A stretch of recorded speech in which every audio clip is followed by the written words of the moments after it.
Hello everybody, I'm Arglefumph. I just wrote a new book. It's called 1 Minute Mysteries 2. Figured I should tell you all about it because it's a fun book. I had a lot of fun writing this book. Obviously, it's a sequel to 1 Minute Mysteries. It's got 60 to 70 different short story mysteries. Each one's under 300 words long. So you can read it in under a minute. Solve the puzzle, figure out the crime, figure out who did it, that sort of thing. So like, for example, there's mysteries where somebody lies about their alibi. You need to read through and figure out, hey, what's the part that's false? Where did this person lie? And as requested by you people on YouTube, I included a lot of logic puzzles. People really wanted to see logic puzzles in this. So there's a lot more logic puzzles in this book than there were in the original. Now, in the original, part 3 was based on Nancy Drew, Secret of Shadow Ranch. So in this one, it's Nancy Drew, Legend of the Crystal Skull. Only I call it Legend of the Crystal Skunk. So our heroes go to New Orleans and they need to find a crystal skunk, which was hidden by this weird guy in a graveyard with all sorts of crazy puzzles and eyeballs. So I just want to let you know about my new book. Highly encourage you to buy the book if it seems like something you'd be interested in. If you enjoyed the first one, you're probably going to like this one. They're basically the exact same thing. It's a very direct sequel. So, I have 4 questions to answer here today. Brittany asks, which Nancy Drew game location would you like to visit the most? And I have 3 answers. Number 1, I'd like to go to Greece. I was in Labyrinth of Lies. It'd be nice to go to Greece. Number 2, also Venice, in Phantom of Venice. That was a really cool looking location. I'd like to go. But number 3, New York City. I've never been to New York. In Stay Tuned for Danger, Nancy gets to live in the rich part of New York City with her Aunt Eloise. And that seems like that would be nice, to live in the best part of New York City for a month. Whew. That would be so cool. I could visit Central Park and the Statue of Liberty and all those cool places like that. Kamaria asks, what's your favorite thing about being a dad? You know, kids grow up so fast. It's kind of amazing to, realize that my daughter's now in 1st grade, and she's sort of like outgrown picture books and that sort of thing, and, outgrown all her old clothes and stuff like that. And that's really kind of sad, but, she's not a little kid. She's not a toddler anymore. Well, now she is a little kid. She's just a grade schooler, and then pretty soon she'll become a preteen. But, it's just amazing watching the kids grow up. Gosh.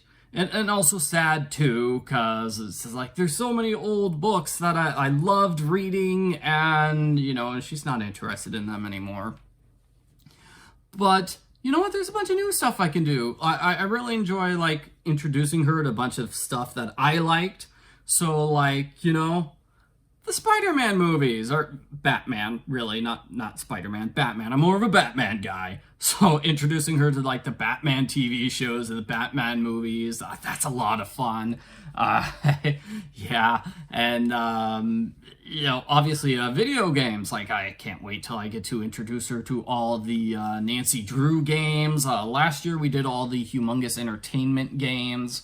Right now we're going through all the Dark Parables games because she likes fairy tales and that sort of thing. But yeah, so it is fun to relive a bunch of stuff with your kids. Right now she's a big fan of Pokemon too. So we've been playing Pokemon Detective Pikachu Returns. So hopefully I'll be able to do a video walkthrough for that soon, as well as Pokemon Let's Go Eevee, Pokemon Let's Go Pikachu.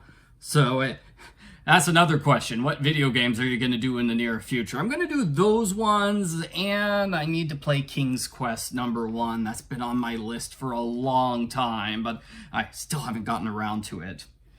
Leandra asks, have you ever thought about doing a podcast? I do a podcast with my friend Paul Franzen. It's called a Podcast. We do it with Rock Studios.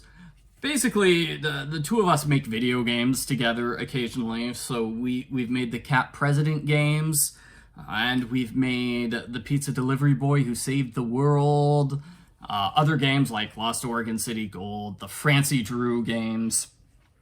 So like every month we just get on Discord and talk to each other for an hour, and it's a podcast, and half of it is actually talking about our games and making games and that sort of stuff. But half of it is us just talking about random stuff, you know, keeping our friendship alive, hanging out with each other, because we live on opposite sides of the country, so we never get to see each other in real life.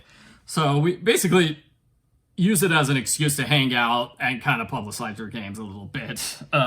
Cat President 3 is going to be exciting. It's coming out this year because we want it to come out in time for the 2024 election.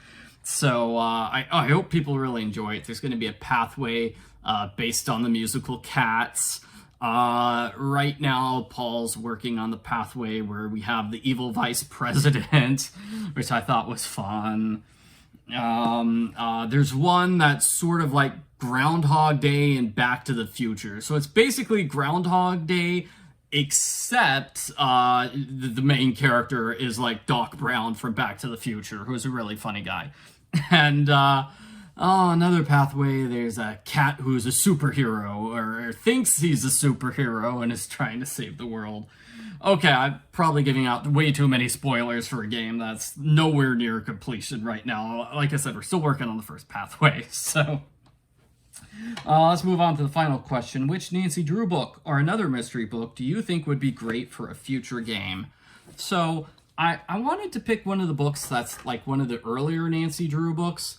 So I just looked, and I wanted this one.